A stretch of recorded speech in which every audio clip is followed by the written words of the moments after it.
जो लोग इस मुल्क के अंदर ज़िम्मेदारी लेते हैं कि जनाब ये सारे के सारे लुच्चे हैं, ये सारे के सारे लफंगे हैं, ये सारे के सारे करप्ट हैं, तो उन्हीं के ऊपर ज़िम्मेदारी आती है। मियाँ नवाज शरीफ करप्ट है ना, 2 नंबर है ना, उसको कौन लेके आया था?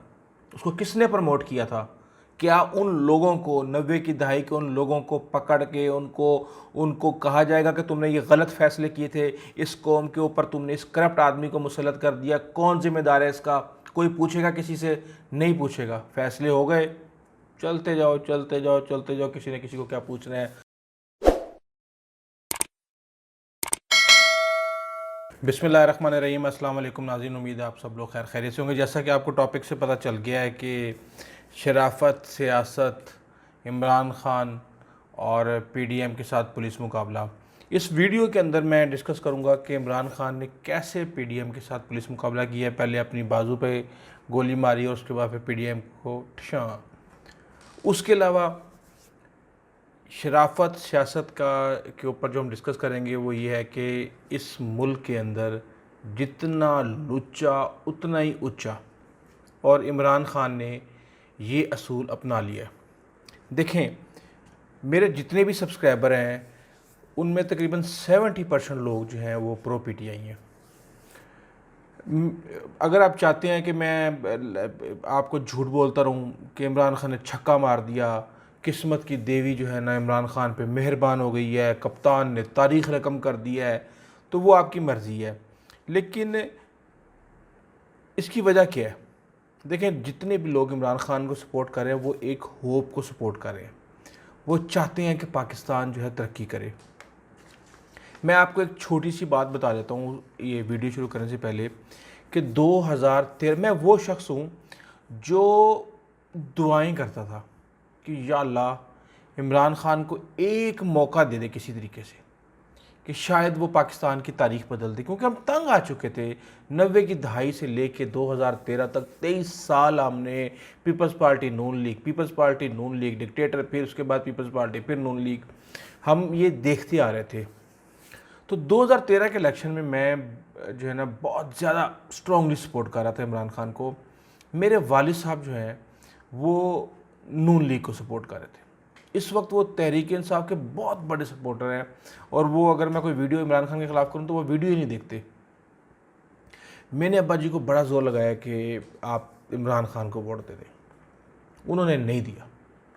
और जिस दिन इलेक्शन था, इलेक्शन वाले दिन वो उनको पता कि मैं लेट उठता हूँ, तो वो सुबह सुबह 8 बजे उठ के जाके उन्होंने ना ठप्पा लगा के आ गया शेर के ऊपर कि ये उठेगा, उठ के ये फिर ज़िद करेगा, मुझे कहेगा कि ये वोट दो, और उन्होंने वोट नहीं देना था तो वो डाला है। उनका क्या था, सोच क्या थी कि आपको पता होगा 2013 के इलेक्शन से पहले एक बयानिया बनाया गया था कि अगर आपने इमरान खान को सपोर्ट किया तो आप समझ लें कि ज़रदारी दोबारा आ जाएगा। और अब्बा जी उस बयानी पे कन्विंस थे कि अगर मैंने तहरीक इंसाफ को वोट दे दिया तो यहाँ पे वोट डिवाइड हो जाएगा नून लीग और तहरीक इंसाफ के अंदर, और पीपल्स पार्टी जीत जाएगी। और इस बयानी के ऊपर नून लीग ने 2013 का पूरा इलेक्शन लड़ा था। अब आते हैं हकीकत की तरफ कि क्या वजह है। देखें, इस मुल्क के अंदर जितना मैं ये तजर्बा कर चुका हूँ, जितने आप ख़ानदानी बनने की कोशिश करेंगे, जितने ज़्यादा आप असूल पसंद और चीज़ों को मैनेज करने की, जितनी ज़्यादा आपके अंदर एक तरह से वज़ादारी होगी, तकल्लुफ़ होगा, आप उतने नीचे होंगे। जितने ज़्यादा आप जाके ख़ुद अपनी स्पेस बनाने के काबिल होंगे, जाके सेंटर में खड़े हो जाएंगे जाके तस्वीर खिंचवाने के लिए, उतने ज़्यादा आप कामयाब होंगे। ये हमारी बदकिस्मती है, ये इस मुल्क की बदकिस्मती है कि यहाँ पे ये असूल अपना लिया गया है, और इस असूल को अपनाते हुए लोग जो जो यानी कि वज़ादार लोग हैं उनको उन्होंने दबा दिया है, ख़ानदानी लोगों को बर्बाद कर दिया, आप ये समझ लें।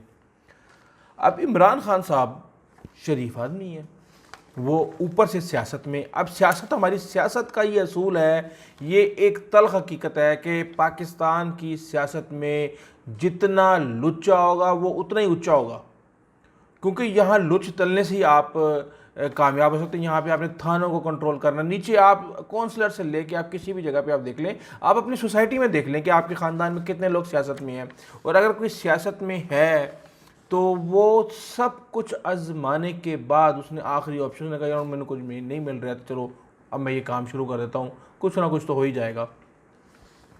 तो ये वजह है कि इमरान खान ने भी ये रास्ता अपना लिया है, ये रास्ता अपना लिया है, और हम ये देख रहे हैं। बेसिकली मैं आपको बताऊं कि शराफत और सियासत में मैं कहते हैं दो अलग चीज़ें, इतना ही फ़र्क है जितना कि मियाँ और बीवी के अंदर हम कहते हैं ना कि दो सियारों की मखलूक है, मर्द और औरत, इतना ही इसके अंदर फ़र्क है। और उसके ऊपर मैं ये ऐसे नहीं कह रहा, आप ये बुक में मैंने पढ़ी है कि man are from Mars and woman are from Venus, अगर आपको कभी मौका मिले तो ज़रूर पढ़िएगा, बड़ी इंटरेस्टिंग बुक है। तो इसी तरह शराफत और सियासत के अंदर फ़र्क है, और ये एक हकीकत है। अब इमरान खान क्या कर रहा है? इमरान खान बिजनेस टाइकून्स को ला रहा है। क्यों ला रहा है? क्योंकि उसको बताया गया कि जनाब अगर आपने सिंध से फ़रतुल्लाह बाबर को आपने हराना है तो आपको ऐसे कैंडिडेट को आपको टिकट देना पड़ेगा जो पैसा लगा सकता हो। अगर पैसा लगाने वाला बंदा नहीं होगा तो वहाँ पे फ़रतुल्लाह बाबर जीत जाएगा। पैसा लगाने वाले बंदे को दिया गया वहाँ पे। उसके बाद कहा यह गया कि जनाब KPK में भी आपको 2 करोड़पति नहीं अरबपति लोगों को आपको टिकट देने पड़ेंगे, फिर जाके आप जमात इस्लामी की जो खातून रुकन है आप उसको हरा सकते हैं, वरना आप नहीं हरा सकते। खान साहब ने दिया। खान साहब को बताया गया कि जनाब 2013 के इलेक्शन में आपको इलेक्टेबल्स के साथ जाना पड़ेगा, और 2013 के अंदर इलेक्टेबल्स के साथ वो गए हैं, उसके अलावा उनके पास कोई ऑप्शन नहीं था। मौलाना क्या ये अब्दुल गफूर हैदरी साहब को जाके आपने ऑफ़र करना शुरू कर दी। गुंडा लुच्चा लफंगा आप कह रहे हैं, उसको 2 नंबर आदमी कह रहे हैं, उसी की पार्टी को जाके परवेज़ खटक साहब कह रहे हैं कि जी हम तो आपको डिप्टी चेयरमैन सेनेट बनाते हैं। आपको पता है कि 17 इलेक्टेबल्स कौन है, जो यानी कि MNA कौन है जिन्होंने जो बिक गए थे, बल्कि उससे भी कहीं ज़्यादा हैं, लेकिन आप नहीं कर सकते। आप करेंगे अगले दिन आप घर बैठे होंगे बनी गाला के अंदर, आप वज़ीर आज़म नहीं रहेंगे, आप नहीं कर रहे। उसके अलावा और बहुत सी चीज़ें। अब गेम क्या हुई है? खान साहब ने पुलिस मुकाबला कैसे किया है? पुलिस मुकाबले में हमेशा ये होता है कि जब आप किसी मुजरिम का इनकाउंटर करते हैं तो एक आधी गोली अपने बाजू में या बेचारे किसी कांस्टेबल की टांग शांग पे ठोक देते हैं, गोश्त के अंदर से निकाल के ना, हड्डी चड्डी ना डैमेज हो, लेकिन बस थोड़ा सा हल्का सा निकाल दें। वही काम यहाँ पे किया गया कि जिस तीर से अपोजिशन का शिकार करना था, उस तीर को चलने से पहले ऐसे शोर मचाया गया कि जनाब सेनेट में तो टिकटें बिकती हैं जनाब, यहाँ पे तो आप फौरी तौर पे इसको राय शुमारी का जनाब हाथ खड़े करके होने चाहिए। और क्यों प्लानिंग हो रही थी चेयरमैन सेनेट के इलेक्शन की? आपने वहाँ पे गिलानी साहब को स्पेस दे दी, गिलानी साहब निकल गए। मैं ये नहीं कह रहा कि इमरान खान ने ये सारी प्लानिंग की है, ये प्लानिंग किसी और की हो सकती है। इमरान खान को मशवरा दिया होगा, इमरान खान ने अमल किया है। क्यों? क्योंकि 2018 के इलेक्शन से पहले जनाब उनको जब कहा गया कि इलेक्टेबल्स लेके आने हैं तो इमरान खान ने कहा यार आई कांट डू दिस, चलो जहांगीर तुम देख लो इस मामले को। जहांगीर तरीन साहब लाई जा रहे हैं ढो के, खान साहब मफलर डाली जा रहे हैं, खान साहब से हो नहीं रहा था। तो खान साहब इस तरह का जो काम होता है ना वो किसी और के ज़िम्मे लगाते हैं कि यार तुम कर लो। तो वो इस तरीके से प्लानिंग की गई। अब क्यों?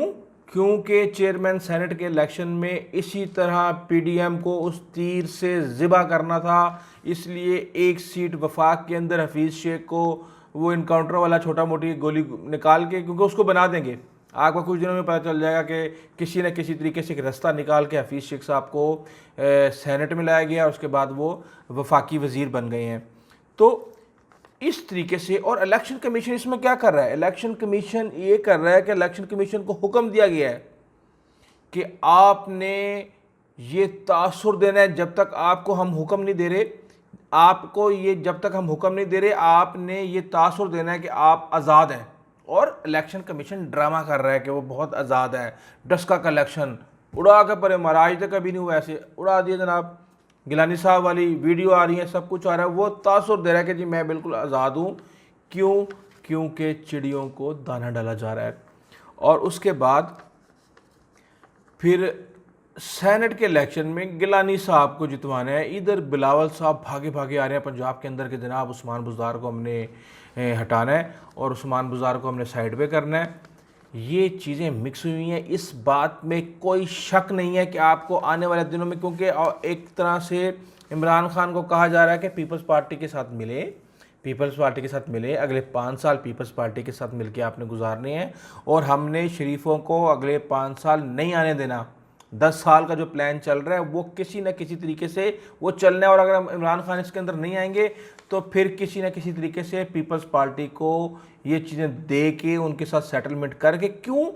क्योंकि आपको याद है कि 1988 के अंदर जब बेनज़ीर भुट्टो आई थी, कितना शानदार इस्तकबाल किया गया था उसका, वो जमहूरियत की उम्मीद थी।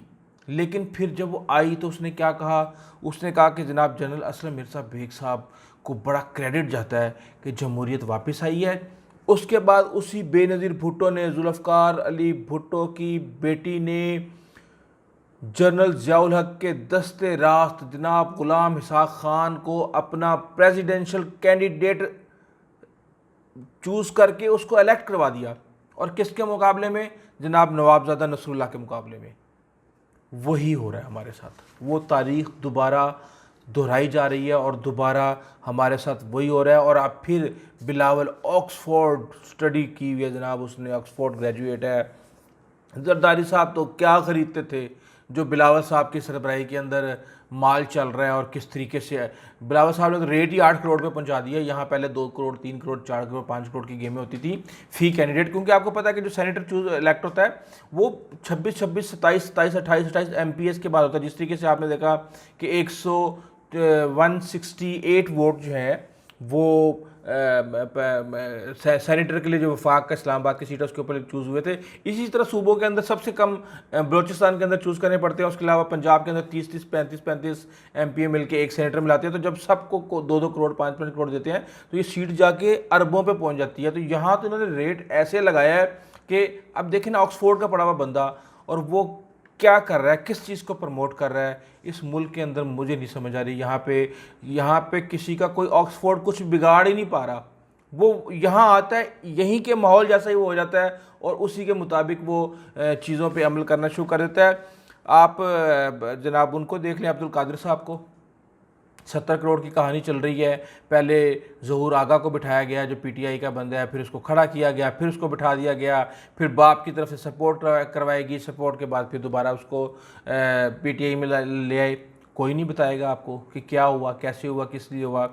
तो सूरत हाल ये चल रही है इस वक्त इस मुल्क के साथ कि ये हमारी बदकिस्मती है कि ख़ान साहब ने फ़ैसला कर लिया है और वो फ़ैसला आपको जनाब शिबली फराज साहब सुना चुके हैं कि मोहतरम आप हमसे उम्मीद ना रखें कि आप वो सारे गलत काम करें, वो सारे गलत काम करें और उसके बाद फिर हम ठीक काम करें। इस तरह तो मुकाबला हो ही नहीं सकता, इस तरह तो हम गेम से आउट हो जाएंगे।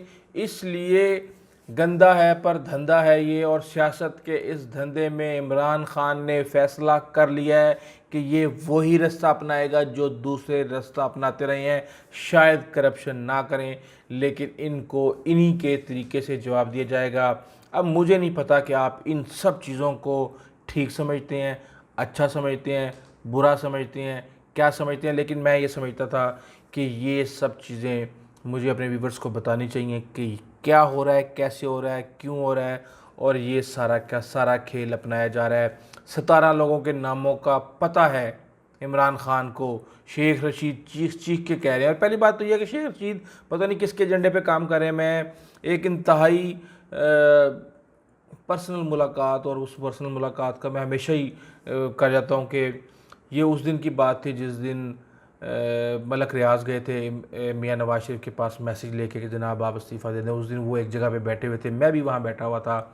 ये धरने की बात है और उन्होंने क्या कहा था वो मैं किसी दिन इंशाल्लाह आपको बताऊँगा ज़रूर कि उन्होंने क्या कहा था और वो किसके इशारों पे काम करते हैं। और अभी भी वो कहे जा रहे हैं कि इमरान खान को पता है जी कौन। भाई पता है तो इसका मतलब ये है कि आप उसके ऊपर प्रेशर डलवाना चाह रहे हैं कि वो उन 17 बंदों को फारिग करे। वो नहीं कर सकता 17 बंदों को फारिग। जब नहीं कर सकता तो फिर आप क्यों ये तासुर दे रहे हैं कि इमरान खान को पता है कि वो 17 बंदे कौन हैं, लेकिन इमरान खान मसलियत का शिकार हो गया है, वो वज़ीर आज़म रहना चाहता है, इसलिए उसने असूलों पे कंप्रोमाइज़ कर लिया है। उन 17 लोगों के बारे में तो उसने बॉदर ही नहीं किया KPK के अंदर, क्योंकि उस वक्त वहाँ पे कोई हुकूमत नहीं गिरी थी। यहाँ पे हुकूमत गिरती है, जब हुकूमत गिरेगी तो असूलों को उठा के ब्रीफ केस में रख दिया जाएगा, और जब हुकूमत नहीं गिर रही होगी तो फिर कुछ और किया जाएगा, फिर असूल याद आ जाएंगे और पता नहीं क्या क्या कुछ याद आ जाएगा। यही हालात चल रहे हैं हमारे साथ, और ये चीज़ें देख के बड़ा अफसोस होता है, बहैसियत पाकिस्तान अफसोस होता है। और हम सोचते हैं कि यार ये कब तक हमारे साथ होता रहेगा।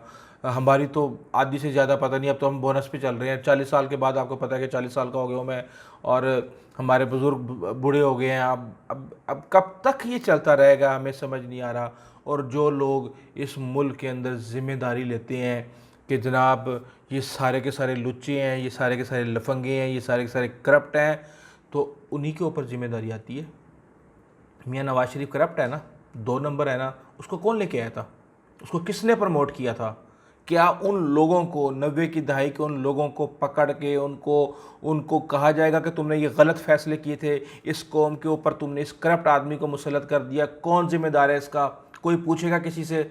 नहीं पूछेगा। फैसले हो गए, चलते जाओ चलते जाओ चलते जाओ, किसी ने किसी को क्या पूछना है। और जब किसी ने किसी को पूछना नहीं है, एहतसाब यहाँ पे एहतसाब के इदारे के जो हेड हैं वो जब पूछ के इंस्ट्रक्शंस ले लेके एहतसाब करेंगे, तो फिर क्या किसी को क्या परवाह है? कोई परवाह नहीं है। कोई बड़े से बड़ा जुर्म करो, एक फ़ोन के ऊपर मामला सारे सेटल हो जाएंगे, तो उसके बाद फिर परवाह ही नहीं है। बहरहाल मेरे ख़्याल से काफ़ी नो गो एरिया में मैं चला गया हूँ। बहरहाल आज तक के लिए इतना ही, आइंदा तक के इजाज़त दीजिए। अल्लाह हाफ़िज़।